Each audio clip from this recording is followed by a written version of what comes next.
Yeah, I think that we were cackling because I think that answers a few questions we see. We've been gathering questions off Reddit and other places.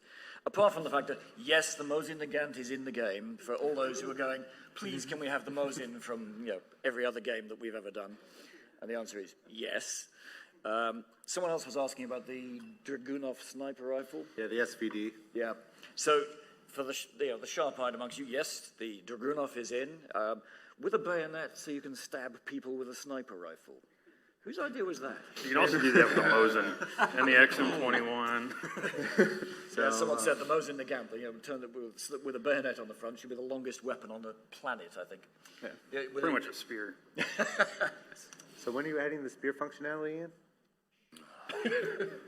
Okay. Okay, reminds what this says. Oh, yeah. Variants. Yes. We decided this time around, rather than having weapon unlocks where you level them up, get experience and level them up, instead we decided to go with, we call them variants. So different versions of the same weapon. Not all weapons have them, and you don't unlock them. They'll be all available from the start. There's sometimes it'll change the functionality of the weapon. Sometimes it's just a minor tweak. And there are also selectable ammo options for some. So you have some examples there. The M16, that has selectable ammo options. You can choose 20-round magazines or you can choose 30-round magazines. You think, well, why would you choose less? If you choose the 20-round mags, you actually get a greater sum of ammo. So you get a lot more mags, more total. M60, you can have a box of ammo or just a hanging free belt. Same deal again. One will get you more ammo than the other. It is a little bit of a balancing thing, but we find it works very well. Some of the different ways of doing it though, M79 there, that also has ammo loadouts, but it's a choice of all HE grenades, or you can choose a bunch of HE grenades with a bunch of 40mm buckshot rounds, which are a hell of a lot of fun to use in matches. And they're a great thing to have around when you decide that you're moving into a city with a grenade launcher that doesn't arm for about 15, 20 meters. That's right, yeah. There is a minimum arm distance on the HE projectiles, whereas the 40mm buckshot will take 3 guys down in 1 round. Lots of fun. Or again, there's a third option there. You can have HE grenades and a couple of smoke grenades. So there's 3 different options that let you play in 3 different ways. And it's up to the player, whatever they want to do. In terms of actual weapon variants, let's click again. Type 56 is a good example. Basically, that's the AK-47. We've got 3 versions of that. There's the Type 56, which is a Chinese-made knockoff. There's the Type 56-1, which is another Chinese knockoff. And the difference between the 2 of those is one has a foldable stock and no bayonet, whereas the other one has a wooden stock that's solid and a permanently attached pig sticker. And then a third option we made available is the AKM, which has a detachable blade bayonet. They've all got slightly different stats. Again, they're not game-changing, but they do let you play in different ways. So quite a lot of these weapons have different variants. Quite a lot have different ammo choices. Some have both, a choice of ammo and a choice of variant. And it does allow players to have a bit more variation when they play, a bit more customization, and let them play the game that they want. The way that they want, sorry. We hope that by playing this game, you're already playing the game that you want.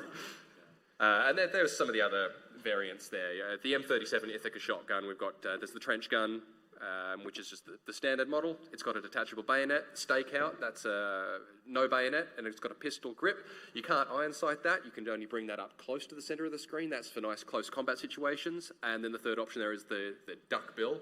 It's actually got a muzzle spreader on it, so it's got a sort of a wide spread pattern, and it's quite useful for sort of medium range engagements. It's also got a larger magazine in it, so you've got more rounds. So again, different ways of choosing. Buckshot and slugs, that's an option for some of those shotguns too. And another returning favorite, the Papa Shah. Once again, you can choose between the stick mag and the drum mag. Drum mag, you have less ammo overall. It's a bit longer to reload, I think. Stick mag, longer, yeah. Real quick, have more ammo.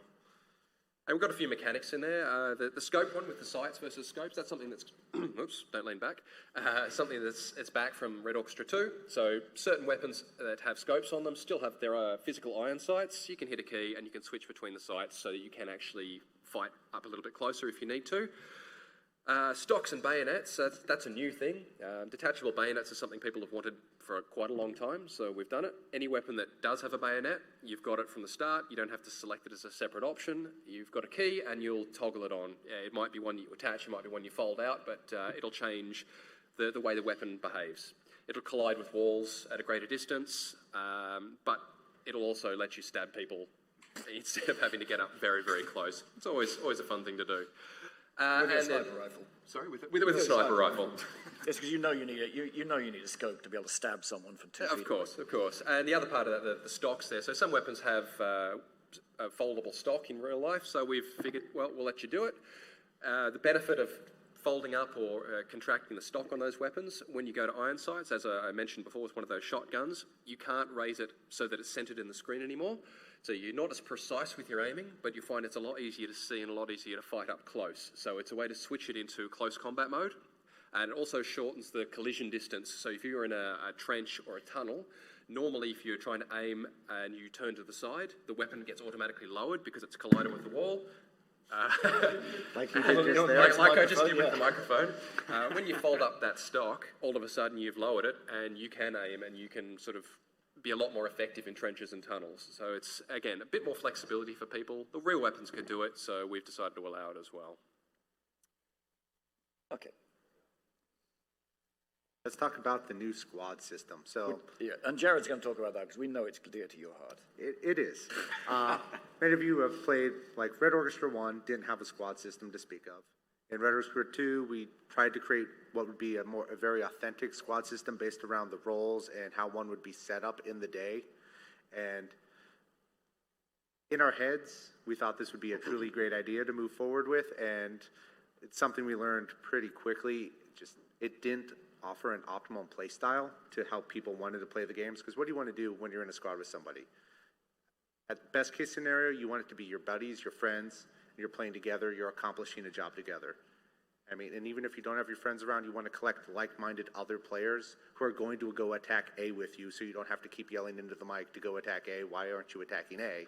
You've grouped up with those people and you are attacking A. You're getting that job done. So this time around, anybody can decide, I'm going to be a squad leader. I'm creating a squad, like-minded people, friends, follow me. I've named my squad. Jared is awesome, Sturt sucks. And lock that squad to his friends only, leave it open for anybody to join, and then go forth into the game.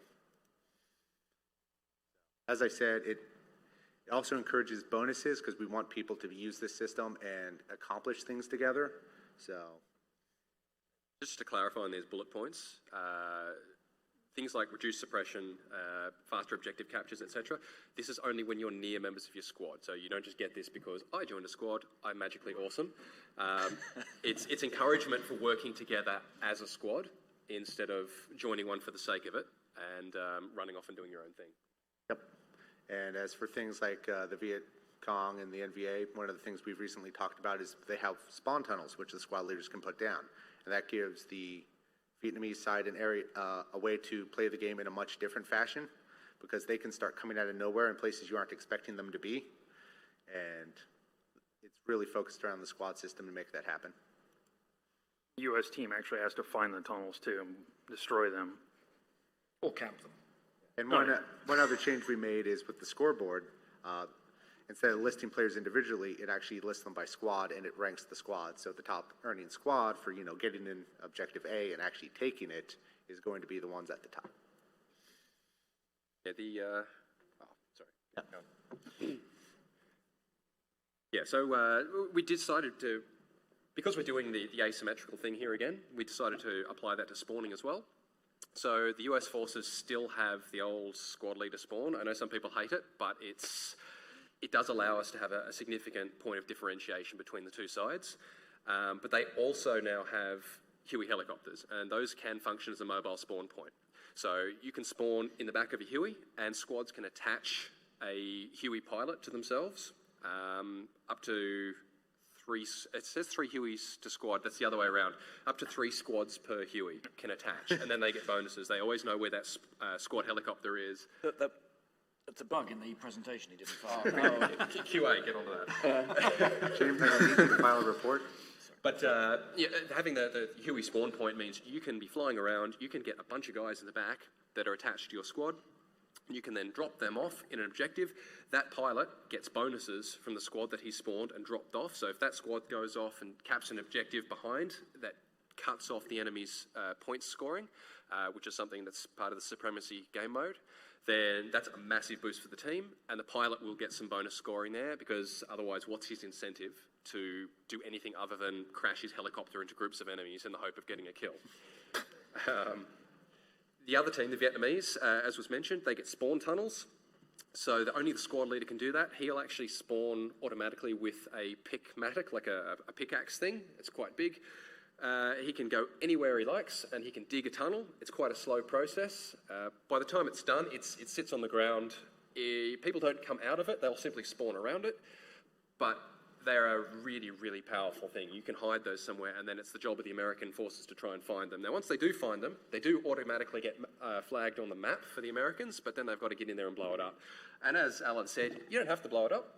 You can camp them if you want to be a really devious, scummy person, or as happened in our test the other day when someone accidentally crashed a Huey onto a hillside with a M60 pointing right at one of our spawn tunnels.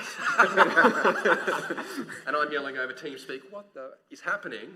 What's going on? And no, somebody had just been really clever and wiped us out about 4 times before we figured it out and chose to go and spawn somewhere else. So that's completely valid. It also can be fun to set up claymores pointing to the tunnel and then stand back, let somebody spawn, and boom. I thought it was 3 clicks. Click, click, click. Oh, no, I'm being pedantic. Click, click, boom. While the Americans can put a claymore outside of the spawn, you know, the reverse side is in Vietnamese, you can also place mines or traps outside the spawn. So if outside the tunnel, so if the Americans come by and want to destroy it, then I'll get stepping on your mines and blowing a leg off. They can also, if you have a good, reliable eye, figure out nice flat ground where Hueys are probably going to come in and start putting some mines in that field, and watch what happens when a Huey comes in. It's very valid. The tripwire traps actually work very well because you land in that, you've got quite a long stretch. It's a good way to set down a anti-helicopter field. But all these things, you know, they really allow a lot more, I want to say, strategic thinking between squads. There's a lot of new sort of emergent tactics we're getting in tests, people trying things out we didn't really think of to start with, but do send the game in interesting directions. And it certainly leads to the asymmetry and a lot more sort of high-level tactics between the teams, which sort of leads us into this slide with the commander abilities. Before you do, I have to point out that, of course, you have to remember that more strategic gameplay is designer speak for people being devious bastards. What he Yes. said. We're actually encouraging that to a large degree this time, and we're trying to think of ways we can make that happen more.